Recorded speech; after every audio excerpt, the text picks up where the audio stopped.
Well, a few years back, I attended my grandmother's funeral, and it was a sad day. Obviously, it was my grandmother, but it was the last of my living grandparents to pass away. And but I had this very distinct memory of it, I think, because of that, and because of she was a really special woman.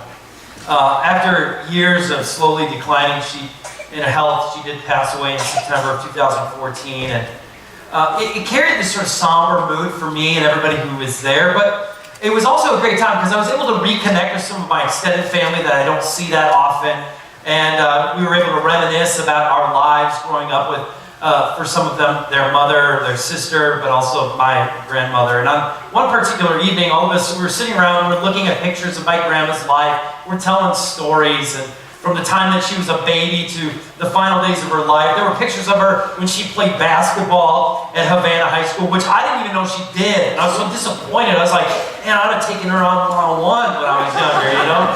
Let's see what she's got. But there's pictures of her working hard on the farm that she raised her family. There were even pictures of her from just a few days after my own mother was born. But there were these two pictures that I distinctly remember as we were talking about them. And they were stood up at her wake, and they were standing side by side. And one of the pictures was her and my grandfather, very young, teenagers. They got married very young. They were 16 and 17 years old when they got married. And they're standing there together, and you can just see this like life in their eyes, and the future's ahead of them. And then right next to that was them again, my grandma and grandpa, a little bit older, and there's 5 little ones surrounding them. These 5 kids, you know, they're just boom, boom, boom, boom, boom. Carla, Darla, Jolene, Tim, and my mom, Carlene. 5 kids. Now, I've heard stories about them growing up in the Smith home, living on a farm in the outskirts of nowhere, South Dakota. And I mean nowhere, South Dakota. There's little money. All 5 kids lived in one room, right? One room. Work was constant. It was a hard life. It was a really hard life. And yet all 5 kids would tell you that there was one constant in their life, and it was my grandma. She was the foundation of that home. No matter how hard it got in their lives, grandma was there. And so as I sat at this funeral and I watched my mother and her siblings mourn their mother's death, I couldn't help but think of how grateful I was for this woman who spent her life raising these 5 kids, and raising especially my mother. I was so thankful for her life and that she did whatever it took for her to raise those kids, and then was taking time to pour into and love in her own special ways the grandkids that she had been given as well. And I got to tell you, it was far from perfection. My grandma was a very unique woman, and they lived a very hard life, but it was genuine for her. It was genuine. And so today, as we look at what it means to form families with purpose, because God has a purpose for your family. Whether you believe it or not, God has a purpose for your family, no matter where you may be on the spectrum of family. Maybe you're a young married couple, maybe you're an empty nester, it doesn't matter. Maybe you've got little ones in the home. Wherever you are on that spectrum of your family, God has a plan, God has a purpose for it. And so today we're going to turn and look at one of the highest callings we have in life. And that is the call to parenthood and to raising children. And I say it's an enormous calling because there may be no greater challenge than raising children. It's unlike any responsibility we have. But I'll argue that it's also one of the greatest privileges we get in adult life. I have this story of when I was single and I was living on my own, and I had this roommate. And he wanted to, so badly, he had this dream, he wanted to get married and have kids one day. And I don't know where he heard it, but somebody had told him, listen, before you get into all that, you need to learn how to keep something alive. So they said, you need to get a plant. And if you can keep the plant alive for like a month, then get a fish. And if you can keep the fish alive, then you can get a dog. And if you can keep the dog alive, then you're ready to get married. That was the advice. I don't know where he got this. So he went and got a plant. And he put it in our kitchen. And I came into our kitchen maybe like 3 days later, and it was totally dead. And I was like, man, you are never going to get married. And it's funny, he still got married. I don't know if there's any attachment story is pointed at the fact that parenthood is difficult. It's a challenging thing. I mean, some of us, we struggle to keep plants alive, and then God gives us a kid, you know? It's like, what do you want me to do with this thing? But it's this great privilege that we have too, right? That we bear this responsibility.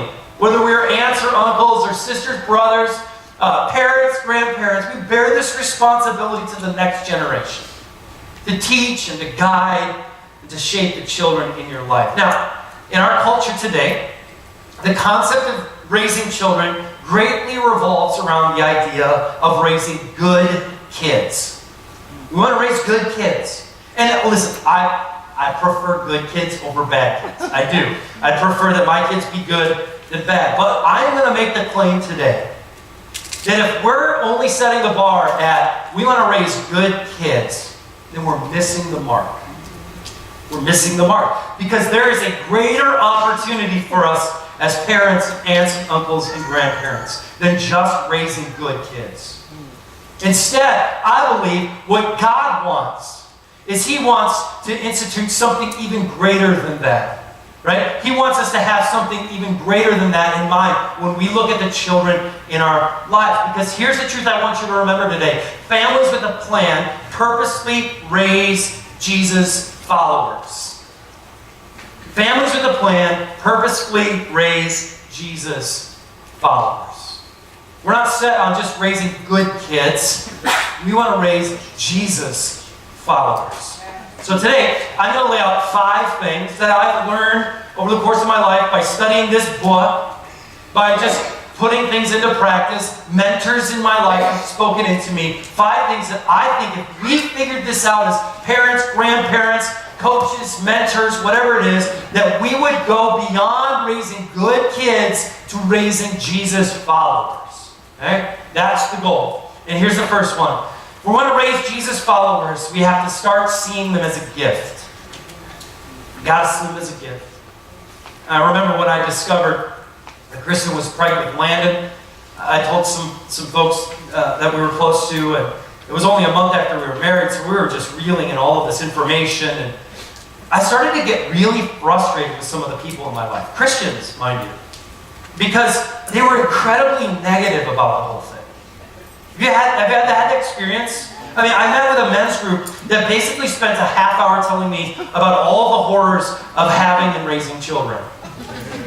Friends of ours would make snide comments about how our lives were over and that kids will ruin your life forever. I was like, I just got married. You're giving me this information. But then it all came to a head for me. I was at church, the church I was working at, and I walked out into the lobby, and this guy came up to me. He had his 8-year-old son. He said, "Oh, I heard you're having another baby, or having a baby." I said, "Well, I'm not. My wife is." But yes, we are having a baby. And so he asked a few questions, and he kind of rubbed his son's head jokingly, and he said, "Well, do whatever you can now, because your life is pretty much over. Hardy, hard.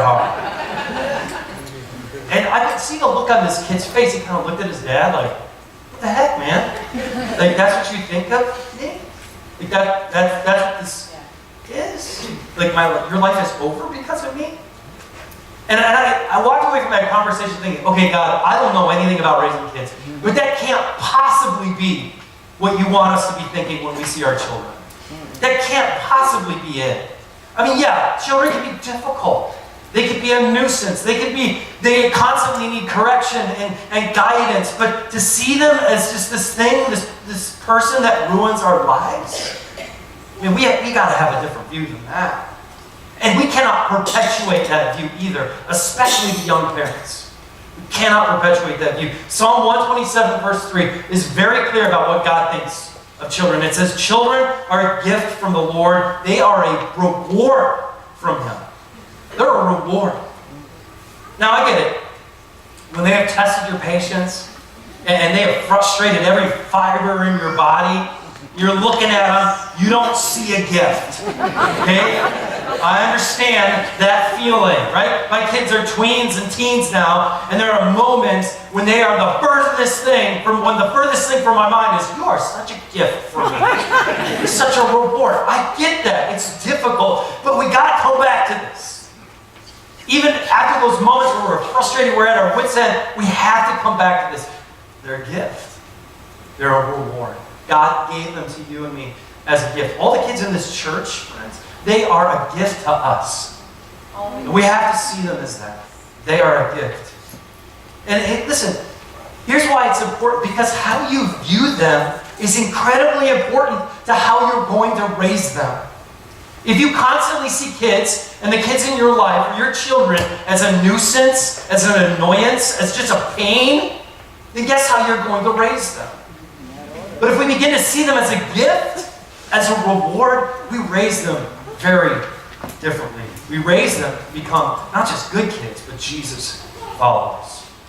Secondly, if we want to raise Jesus followers, we need to begin to do now what we hope for later. It is cumulative, raising kids. It starts at a very young age, and it is cumulative. See, all of us have a vision for our children. Right? We want them to turn out in a certain way. We want them to become something, right? And there are certain values or certain priorities we hope they have. We want them, or should want them, to be, things like hard workers and respectful and humble and honest and loving and compassionate and following Jesus. But those attributes, they don't happen later in life accidentally. It's not like they turn 18 and they're like, oh, I should be respectful. That's not how it works. It starts day one. We begin to instill in them those values and those priorities and those things that we desire to see in their lives when they leave our house.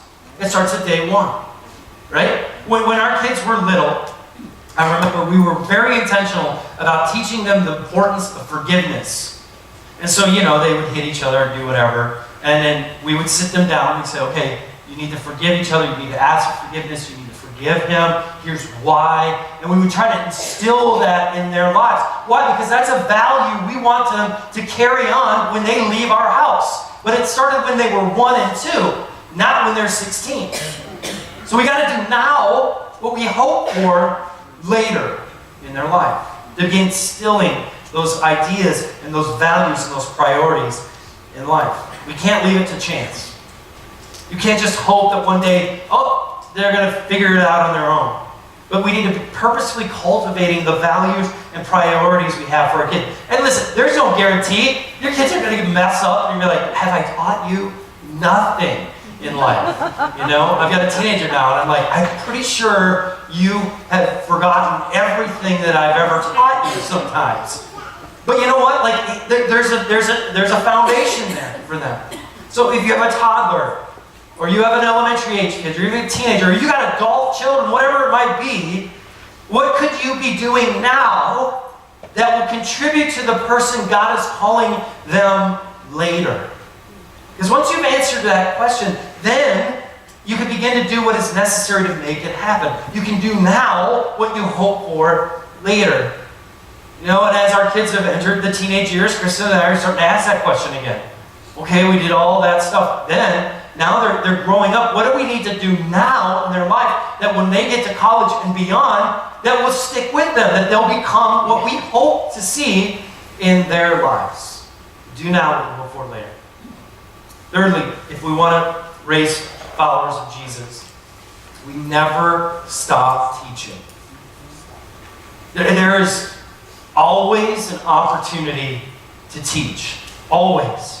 Deuteronomy 6, verses 5 through 7, it says, and you must love the Lord your God with all your heart, all your soul, all your strength, and you must commit yourselves wholeheartedly to these commands that I give them to you today. Repeat them again and again to your children.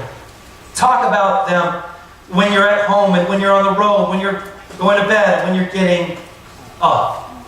Now it's interesting, as a pastor and in a church traditionally, we say, you need to teach your children. So you're like, okay, you bring them to church, and, you go to the Genesis Kids, it's going to be great. And then, at night we're going to do a little Bible study, and it's going to be very formal and all this stuff, right? And those are good things, don't get me wrong. But don't miss the absolute beautiful opportunities that happen every day for you to begin to teach your kids in unexpected ways. There are things that happen in your life every day. Whether you're around your grandkids, or you're coaching, or you're mentoring, or you're with your kids, where something happens and there's a teaching moment there. Don't pass that up. I remember when Landon, our oldest, was really young, Kristen told me this story. They were driving. We were in Minnesota, where they get rain and stuff. And so we're driving, and there was a rainbow. And Landon, I guess, looked out the window and was like, "Mommy, it's a rainbow. Wow." And so she's like, "Yeah, that's a rainbow. Do you know why we see rainbows?" And of course, he didn't know why. He hadn't read Genesis yet. And so she began to explain to him, well, this is a promise that we got from God. And they had this long conversation. There's this beautiful moment where we didn't have a formal time and place. We didn't have something in place where we're like, okay, Landon, we're going to teach you about rainbows now. No, it was like God orchestrated this moment with our child, and we had a chance to teach. Now, here's the thing, parents. This means you got to know your Bible. You can't just make this stuff up. Right? Like when your kid has a question or says something, you got, yeah, rainbows. Something about a leprechaun. You can't do that. You got to know the Bible, right? You got to understand what's going on. It means that you need to be taught yourself to take time to understand what this is, what it means to follow Jesus. And then in those moments, seize them. Don't let them pass you by. Seize those moments when you have a chance to teach. Fourthly, if you want to raise Jesus followers, and this is important, parents especially, this is really important, and this is so helpful to me. Mentors help me with this. We've been just instituting this as often as we can, and that is to correct the behavior and the heart. Correct the behavior and the heart. Correction, you're going to need to do it, parents. You're going to need to do it. In fact, the Bible commands us to do it. Proverbs 23:13. I love this. This is the New Living Translation. Don't fail to discipline your children. They won't die if you spank them. That's this Bible right here. Okay? Now, I know there's a lot of people like, no, we're not spanking, whatever. Okay? But listen, the Bible says you're not going to die if you spank them. It's okay. But you're going to need to correct your children. You're going to have to find a way to discipline them. And look at Proverbs 13:24. Those who spare the rod of discipline hate their children. Those are harsh words. Those who love their children care enough to discipline them. Now, there's a lot of debate about how you discipline or correct your children, but one thing is for sure, correction or discipline is absolutely necessary to raise followers of Jesus. You got to do it. In fact, God says that it is an act of love to correct your children. If you don't correct your children, what does it say? If you don't correct your children, you're actually hating them, the Bible says. But then in correction, we actually love them. Just as an act of love when God disciplines us for the sin of our lives. We don't like it. It's not fun. I'm pretty sure that's not really like what God wants to be doing in that moment either. But it's what we need, and it's out of love. Now, I have a lot of thoughts on the practice of this and correcting and disciplining and all of that, but I want to focus less on how you do it and more on what you're actually correcting. Because this is, I think, where we get it wrong sometimes as parents. In most cases, correction toward a child is only aimed at the behavior. You did something wrong, and so we correct them, right? When they were toddlers, we correct them for throwing something or hitting another child or saying no to instructions. And these are valid, don't get me wrong. But the correcting of a child has to go deeper than just the behavior. We're not looking for behavior modified children. We're looking for followers of Jesus, right? The behavior is only a symptom of a deeper problem. And it's a deeper problem that all of us, regardless of our age, have. Simply correcting a child's behavior is a bit like fixing the dents on a car when the engine won't run. Right? The behavior is just a symptom. It's just a dent. And now, we know from Scripture that we are born into sin. All of us. Doesn't matter who you are. Doesn't matter where you came from. We're all born into sin. Which means that from the very beginning, our default is not to be good, but to be sinful, to rebel, to do the things that God would not have us do. And sin is not first and foremost, though, a behavioral issue. It's not the issue. That's not the major issue. Instead, it is a heart issue.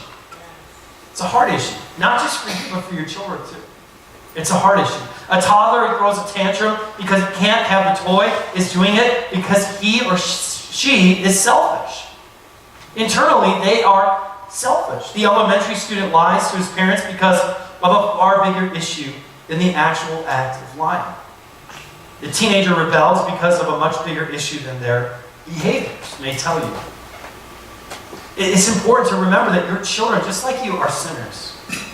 They struggle. They struggle with that desire, and like us, they don't just need behavior modification, they need a heart transformation.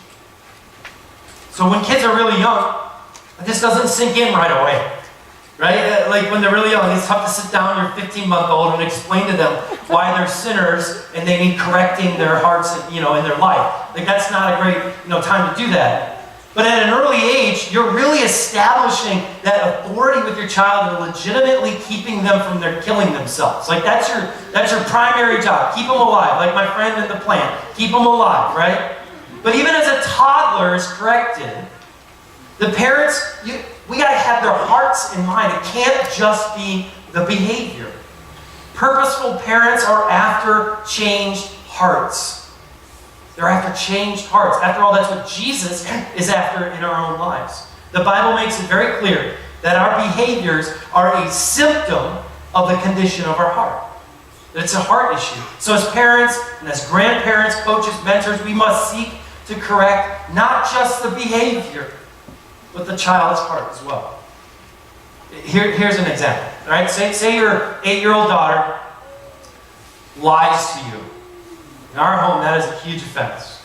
Lying, not good. It doesn't really matter what it's about. So just say she lies, right? Well, there's really two approaches to correcting this.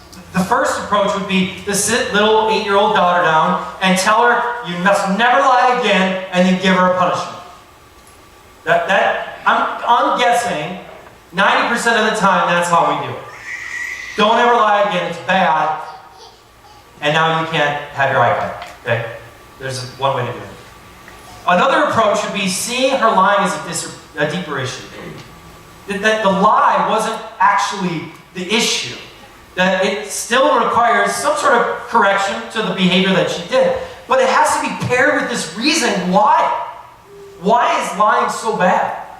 To go to Scripture and to say, you know what, like this is something that God says we shouldn't do because it causes relationships to be in conflict. To be able to explain to them, this is why lying is bad and why we need a heart change in how we go about doing this. And I got to tell you, having raised kids, this is way harder. Way harder. It's easy to just be like, okay, no more iPad, and walk away. And teach our kids that just change your behavior and then, we'll be fine. But trying to change their heart, or at least get to the heart of the problem, is far harder. But the results are far greater. Any type of correction should be aimed at the heart, not just the behavior. And then here's the last thing. And this is something, I'll just be honest with you. At my stage in life, where my kids are, this is something that I'm learning. This is something that my wife and I are trying to figure out. If we want to raise followers of Jesus, we have to help them own their faith. You have to help them own their faith. I was watching a documentary once about this rite of passage every Amish boy and girl goes through. If you are familiar with them, the Amish are this ultra-conservative group, Christians in the East and Midwest mostly. And they choose to live their lives very simply, right? Living without most of the luxuries we know of America. Most of them live without electricity. Many live without plumbing, no automobiles, no phones, etc. And they are committed to their faith and a way of life, like most of us can't even understand. The principles of Scriptures are upheld and observed almost to a fault at times. Like, wow, that's intense. Okay? But here's the thing. When an Amish teenager turns 18, they are commissioned to what is called a Rumspringa. Have you ever heard of that? During the Rumspringa, okay, you know this. During the Rumspringa, the Amish teenager is allowed, if not encouraged, to do whatever they want. They don't any longer have to follow any rule that the Amish hold. They can take in all of the luxuries and vices of life. In fact, their parents almost encourage it. Go. Do whatever you want. And so during this documentary, a group of Amish teenagers was shown wearing, very modern clothing, which they would never do, texting their friends on their iPhone, smoking cigarettes, drinking beer. They drove cars and rented apartments in the city, all because of this Rumspringa. And it may seem silly to you that this really ultra-conservative group, this Amish group, would allow their kids to do this. But this is essential to them. This is essential to them. It is critical to the Amish way of life that everybody chooses to be there. That everybody who's in the community owns what they believe. They are not to be forced, but willing to be chosen to be baptized into the Amish church.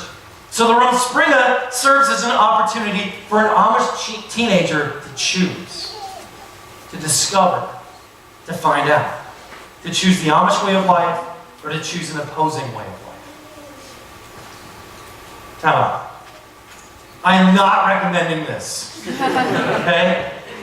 I'm not sending my kids off when they turn 18, to Las Vegas and just say, go for it, man, just whatever. I hope you come back someday. That's not what I'm saying, okay? But there is something to what the Amish do with their kids. In fact, the statistics are actually astounding. Out of the Rumspringa, over 90% of their teenagers return back to the Amish way of life. 90%. And in the process, they come back owning their faith. See, this is hard when you're trying to raise good kids. Because you want them, whether you say it or not, you want them to make every decision correctly.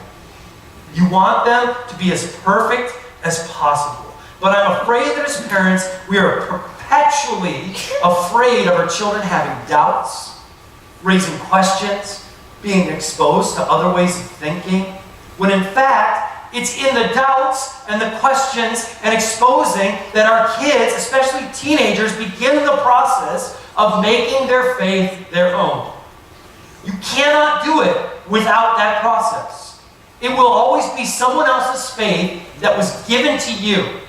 It isn't until you wrestle with the doubts that you have and the questions you have, and you have to experience other ways of thinking, that you have to actually go through that process to own the faith you have. Which means, like me when I was in college, they might go Rumspringa for a while. And I gotta tell you, I've got teenagers, that freaks me out. Because I know what I did when I Rumspringed, and it wasn't that good. But you know what? Like, if it wasn't for that experience, I can tell you this right now, if it wasn't for that experience, I wouldn't be here right now. I would not be standing here right now. And I know that freaks some of us out, but our kids have to learn to own their faith, and we have to help them do that. Which means that when they're little, man, we gotta be pouring into them, instilling values, correcting, teaching, correcting their hearts, doing now what we hope for later, teaching, guiding, all of that. And then as they grow up, we have to allow them to be exposed to some things that might freak us out a little bit. That we might go, I don't really like the way you're thinking right now. I'm going to pray for you. God, please, don't let this person be crazy, right? We have to allow that, because in the end, what we don't want them to have, I don't want my kids to have my faith.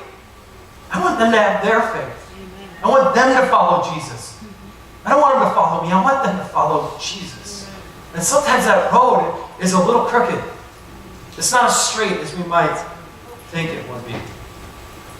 Jim Liebel, he's a professor at Azusa Pacific University, says, Christian professor, he says, rather than repressing doubts and questions, wise parents will embrace and foster this season in a teen's life, creating an atmosphere where critical thinking is encouraged, along with providing heavy doses of acceptance and coaching.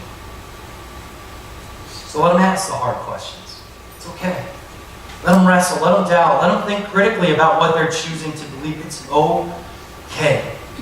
And purposeful parents will encourage this sort of exploration and curiosity, all while coaching them through a biblical perspective.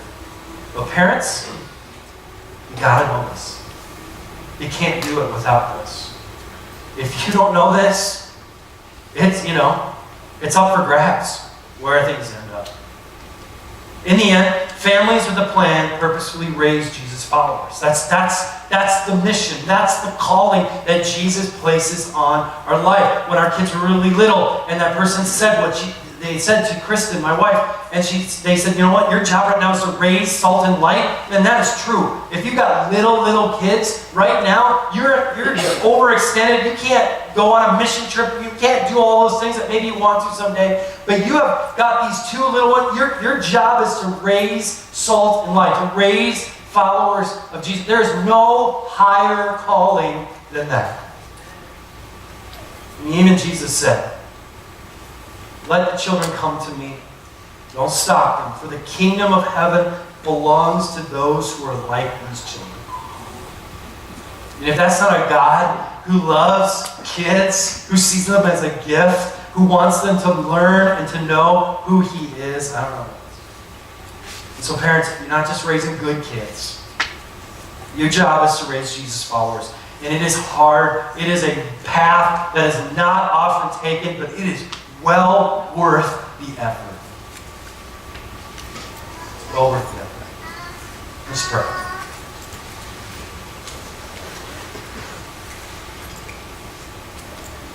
God, we have committed as a church that one of our priorities going forward is we want to invest in the next generation.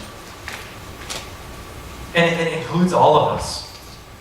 Whether we've already gone through that season in life and we've raised kids, or we're in the middle of all of it, or we're grandparents, whatever it is, it includes all of us saying, we're going to intentionally invest in the next generation in such a way that as they grow up, they know who you are. They understand your values. They know what it means to follow you. And that when they become adults, they would in turn, choose to own their faith, follow you, and do the same with their children. God, we are committed to that, but it is a hard road to take. And so I just pray, God, grace in every parent's life right now. That when they make mistake after mistake, and they feel that pressure and that pain of raising kids, God, that there would be ample amount of grace. God, that we would turn to you and you alone for the guidance we need as adults raising the next generation. Thanks for the way that you speak into our lives, and help us to do the same for the children that we're raising. It's in Christ's name we pray all these things.